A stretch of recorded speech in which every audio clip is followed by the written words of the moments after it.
Have you ever hit 1 minute, 2 minutes, 3 minutes, or even 4 minutes on the microwave and hit start?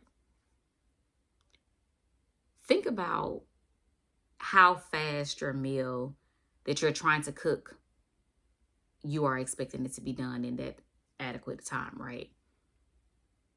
Do you know many of us think that God also works the same way? That we say, Lord, in 1 month, I expect this to happen. In 2 months, I expect this to happen. In 1 week, I expect this to happen, and so forth and so on.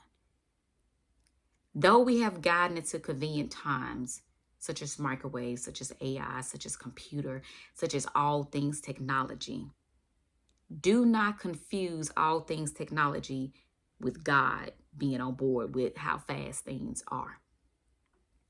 Firstly, you have to understand that there are so many people, consider Joseph, consider Job, consider David, Abraham, that had to go through the waiting period.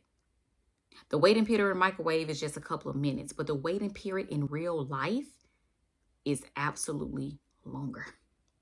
If we could just have a blessing in 1 minute and 30 seconds, we all would not be having these problems and issues, right? But the reality is that sometimes it's 25 years. Just ask Abraham. Sometimes the anointing come on your life when you were 16 years old, and now that you're 30, you haven't seen the fruition of it coming to pass yet. Ask David. Don't know the exact time that when he became the anointed king, but I know he was anointed in his teen years. But the point being is that sometimes you get the anointing before the appointing. And you have to go through the season of anointing to appointing, which is the season of disappointing, because of the simple fact that you have to grow. God is not going to give you something that you cannot sustain, because he will be giving you or doing you a disservice if he did that. Would you want to serve somebody that would be willing to give you something that's not done, but to hurry up and give it to you so that you can have it? How would you like a restaurant to give you anything that's not done and say, well, you were asking for it, so I went on and stopped the cooking of it so you can go ahead and have it? You wouldn't like that. So much like our God, he's not going to give you a promise or something that he has ordained for your life before you have gone through the valley and the trials and the tribulations that you need to go through in order to sustain it. The microwave is set for 1 minute and 30 seconds. And if you take it out before then, you are running the possibility of something not being done, something not being warmed up enough. You cannot take yourself out of a season before you're ready. It is not your job. It is God's job to tell you when you are ready for such a thing. I don't care if it's marriage. I don't care if it's for a job. I don't care if it's for children. I don't care what it is. You are to check in with the Lord to see, is this time right? Let's consider Esther. Esther became the queen, but think about if she had became the queen before her time, or if she had became the queen after her time. It was for an appointed time that she became queen so that she would be able to rescue Mordecai and the family, that they would not be killed. She had to wait on the first king's wife to do what she did in order to be able to get the throne. She just couldn't push her out the way. She couldn't manipulate the woman and get her kicked out and then get the throne. Everything had to happen decently and in order. So think about, if we are trying to rush God, what does that look like? What does that look like for your future? If we're trying to manipulate certain situations and outcome, what does that look like for you in the future?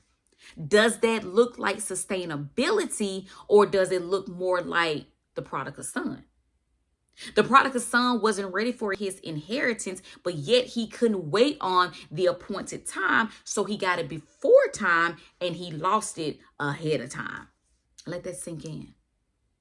You got to think about why God is taking us through certain seasons. There is no season that you should go through that should be wasted.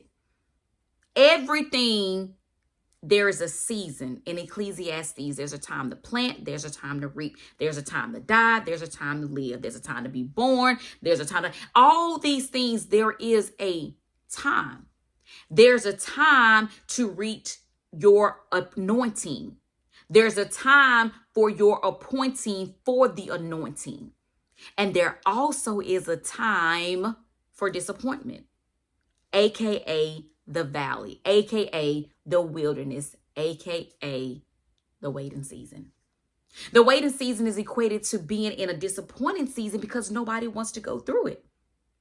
But it doesn't matter if you go through it or not. It's all about how you go through it. How you go through your waiting season means everything. Do you go through it gracefully, learning everything that God is trying to teach you in it? Or do you go through it bitterly and not learning nothing? That's important. Because if you go through a season and it's wasted, guess what happens? You got to repeat it. It's just like you in school. You don't learn what you need to learn in third grade. Well, okay, well, maybe the second time you'll learn it. I teach my children that you only want to do something one time. I teach them that. Because you do your homework, you do it right the first time. Because if you don't do it right the first time, mommy is going to make you do it over again. Much like God is to us. We don't go through our waiting season gracefully, then God is going to make us do it again. And then we're going to be like, oh, he just having fun. And he's not. He's not having fun. He is really wanting you to hurry up and get this thing, but you're not listening. You're not actively participating in your waiting season. What does your waiting season look like? It looks like somebody that is praying. It looks like somebody that is studying. It looks like there's somebody that is learning. Learning comes in a variety of different ways.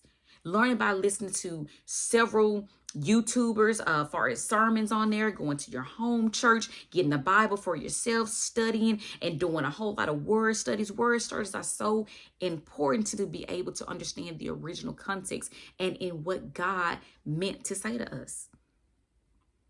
And then you'll say, Lord, that's what you saying? That's what you was talking about? Indeed, that was what he was talking about. But you're not going to be able to have that quiet time, that long time, that me time until God separate you from other people. And nobody likes it, including yours truly. But what I've learned in the waiting season, what I've learned in the season of wilderness, what I've learned in the valley, and what I've learned in the season of disappointment, I've learned to ask God, what should I be learning in this moment so I shall not waste this season? I don't want to repeat the season again. I'm sorry. I'm not a person that likes to take classes more than once.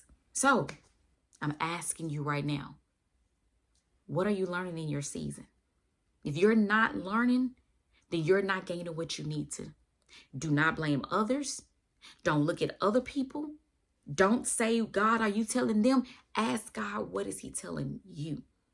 Can teach both of you all at the same time. He doesn't just have to teach one and then I come make a teach. God is omnipresent. He can teach both at the same time. So you ask God, what am I to be learning in this season?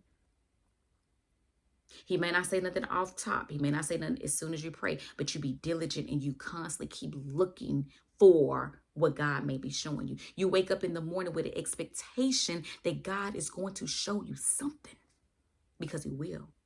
Because you know why? God is so God. He is absolutely so God and so good at what he's doing. Thank you for tuning into my channel. I hope that you like this message. If you did, please do not forget to hit that like and subscribe button. And please do share with a woman or man that you feel like needs to know just how important their waiting season is. And not to forget that in between the time of appointment and the time of anointing is disappointment. But God is there with you in the midst. Until the next video, please remember that God definitely has you on his mind.